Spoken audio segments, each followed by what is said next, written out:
Discussion générale. La parole est maintenant à Madame Marie-Jo Zimmermann.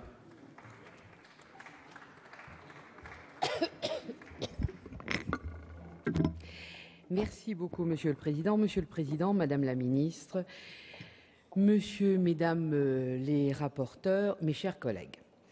Le mariage pour tous serait donc le fruit normal de l'évolution des mœurs. Un accroissement des libertés, l'occasion pour la France de rejoindre un standard européen. C'est sur de tels arguments que vous vous êtes appuyé depuis des mois pour soutenir une réforme que la majorité des pays européens n'a pas adoptée et dont la majorité des Français est inquiète. Pour vous, la France est en retard par rapport à ses voisins européens. Vous savez bien que ces affirmations sont loin de répondre à la réalité européenne. Cette réalité, la voici. Moins d'un quart des 27 pays ont autorisé le mariage et l'adoption par des personnes du même sexe, et encore selon des règles beaucoup plus restrictives que celles que vous nous proposez. Même chose pour la PMA et la GPA.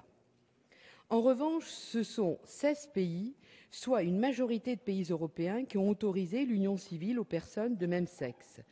C'est donc cette voie qui est privilégiée en Europe.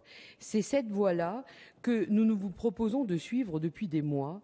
Et puisque vous êtes soucieux de l'harmonie européenne, c'est cette voie que vous auriez dû choisir si vous aviez fait preuve, je dirais, de cohérence. Nous aurions pu facilement améliorer le Pacs dans un esprit consensuel qui n'aurait pas suscité un tel clivage au sein de la société française. Nous aurions pu faire de l'union civile un véritable cadre protecteur, tant en ce qui concerne le couple que les enfants. Au lieu de cela, vous allez ouvrir une véritable boîte de Pandore. Puisque vous choisissez de construire le couple homoparental sur la base de l'adoption, pouvez-vous vraiment nier que la suite logique ne soit ni l'ouverture vers la PMA ni la GPA? D'ailleurs, si les députés de votre majorité ont renoncé à déposer un amendement en faveur de la PMA, c'est, je crois, uniquement contre l'assurance de débattre de ce sujet lors du projet de loi sur la famille que vous nous présenterez, il me semble, dans 2 mois. Et que dire de la circulaire que vous venez de prendre, Madame la Ministre? Oui, vous avez voulu sécuriser, je le comprends. Cependant, elle nous pose également beaucoup de questions quant à la suite. Et j'aurais souhaité avoir une réponse. Madame la Ministre, vous qui êtes très respectueuse du droit des femmes, je sais, Madame la garde des Sceaux, que vous avez été très combattante sur le droit des femmes. La marchandisation du corps de la femme, de l'utilisation de sa vie même, ne vous pose-t-elle pas problème?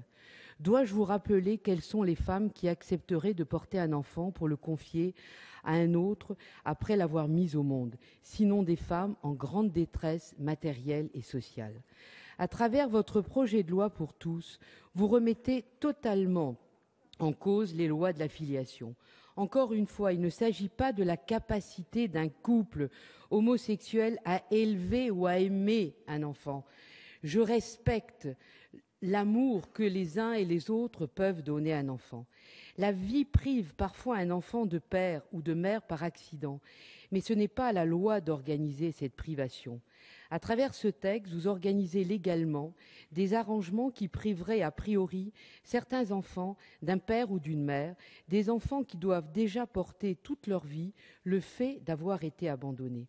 Faut-il en rajouter? Je vous pose la question. Quand on mesure l'importance et la différence du rôle d'un père et d'une mère dans la construction d'un enfant, quand on connaît les traumatismes que l'absence de l'un ou de l'autre peut entraîner dans la vie d'un enfant et dans sa vie d'adulte ensuite, comment peut-on organiser par la loi l'éviction d'un des 2 piliers indispensables à la construction de l'enfant? Notre droit s'appuie sur une réalité naturelle. Un enfant est issu de la différence sexuelle de ses géniteurs. Le priver par anticipation du bénéfice de l'altérité sexuelle de ses parents n'est conforme ni à sa nature ni à son intérêt. Cela revient à l'exposer volontairement à des difficultés d'identification et de structuration de sa personnalité. Pourquoi les enfants adoptés ne pourraient pas avoir les mêmes chances que ceux qui sont élevés tout simplement dans un milieu de parents biologiques? Vous choisissiez de privilégier l'intérêt de quelques-uns, aussi respectables fussent-ils, Madame la ministre, et je respecte les couples homosexuels, mais au détriment des droits de l'enfant.